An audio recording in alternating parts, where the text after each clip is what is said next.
चाची से इश्क, एक अधूरी लेकिन सच्ची मोहब्बत। गांव की वो गर्मी की दोपहर। जीतू 25 साल का था, कॉलेज से छुट्टियां लेकर अपने ननिहाल आया था। गांव में हर चीज में सुकून था, खेतों की हरियाली, आम के पेड़ों की ठंडी छांव और खासतौर पर साबिता चाची की मौजूदगी। साबिता उसके ताऊ के बचपन के दोस्त की पत्नी, उम्र में बस 7 साल बड़ी, लेकिन जीतू के लिए वो किसी कविता जैसी थी, शांत, सुंदर और रहस्यमयी। एक दिन वो अकेले कुएं से पानी भर रही थी। जीतू ने पास जाकर मदद की पेशकश की। उन्होंने मुस्कुराकर मना कर दिया, लेकिन जीतू फिर भी बाल्टी पकड़ने लगा। दोनों के हाथ एक साथ बाल्टी के हैंडल पर पड़े और पहली बार वो हल्की सी कर्ज जैसी फीलिंग दोनों ने महसूस की। साबिता चाची ने नजरें चुराए, लेकिन जीतू की आंखों में वो पहली बार ठहर गई थी। बातों से रिश्ते की बुनियाद। अगले कुछ दिनों में जीतू और चाची की मुलाकातें बढ़ने लगीं। कभी वो उसे तुलसी की चाय पिलाती, तो कभी खेत की मेड़ों पर टहलते टहलते बातें करती। जीतू को हर चीज में अब चाची नजर आने लगी थी, उनकी हंसी, उनका झूमता आंचल, उनकी साड़ी की खुशबू। एक दिन साबिता चाची ने पूछा, जीतू, शहर में कोई लड़की पसंद आई? जीतू ने मुस्कुराते हुए कहा, आई थी, पर मन नहीं भरा। अब गांव में एक मिली है, जिससे दिल गया है। साबिता चाची थोड़ी देर तक चुप रही, फिर गहराई से बोली, जिस रिश्ते की मंजिल ना हो, उसमें दिल डुबाना सही है क्या?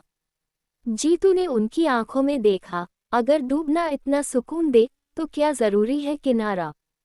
पहली रात जिस्म से ज्यादा रूह का रिश्ता। एक रात बिजली चली गई, चारों ओर अंधेरा और बारिश की टप टप। साबिता चाची अकेली थी, ताऊ जी किसी शादी में गए थे। जीतू घर के बाहर खड़ा था, भीगता हुआ। चाची ने दरवाजा खोला, उनके बाल भीगे थे, साड़ी का पल्लू ढीला हो गया था, और उनकी आंखों में एक अजीब सा भाव था, डर, चाहत और हसरत का मिलाजुला रंग। भीग गए हो, अंदर आ जाओ, वो बमुश्किल बोली। जीतू अंदर आया, कपड़े टपक रहे थे। चाची ने तौलिया दिया, लेकिन उसकी आंखें जीतू के चेहरे पर अटक गईं। जीतू ने तौलिया फेंका और सीधे उनके पास गया। क्यों खुद से भाग रही हो, चाची? साबिता चाची कांपते हुए बोली, क्योंकि अगर रुक गई तो खुद को रोक नहीं पाऊंगी। जीतू ने धीरे से उनके गालों को छुआ, उनकी धड़कनें बढ़ गईं। उसने उनका हाथ थामा, और पहली बार उनके होंठों को छुआ, धीरे, संजीदगी से। चाची की आंखें बंद हो गईं, उनका आंचल खिसकता गया, और वो एक दूसरे के आगोश में खो गए। उस रात न सिर्फ जिस्म का मिलन हुआ, बल्कि दो अधूरी रूहें भी एक दूसरे में समा गईं। मोहब्बत का बोझ। सुबह की पहली किरण जब खिड़की से आई, चाची चुप थीं। जीतू ने पास जाकर कहा, मैं तुम्हें हमेशा चाहूंगा। साबिता चाची ने उसकी तरफ देखा और धीरे से कहा, मैं भी। पर कुछ रिश्ते सिर्फ दिल में जिए जाते हैं, समाज में नहीं।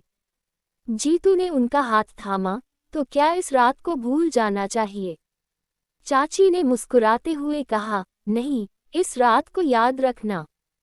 ये रात हमारी थी, सच्ची, पाक और सिर्फ हमारी। कुछ प्यार अधूरा ही अच्छा लगता है। जीतू शहर लौट गया, लेकिन उसका दिल वहीं गांव में रह गया, उस बारिश की रात में, उस भीगे आंचल में, और साबिता चाची की आंखों में। वो प्यार मुकम्मल तो नहीं हुआ, लेकिन उसकी कसक, उसकी गहराई और उसकी खुशबू ताउम्र जीतू के साथ रही।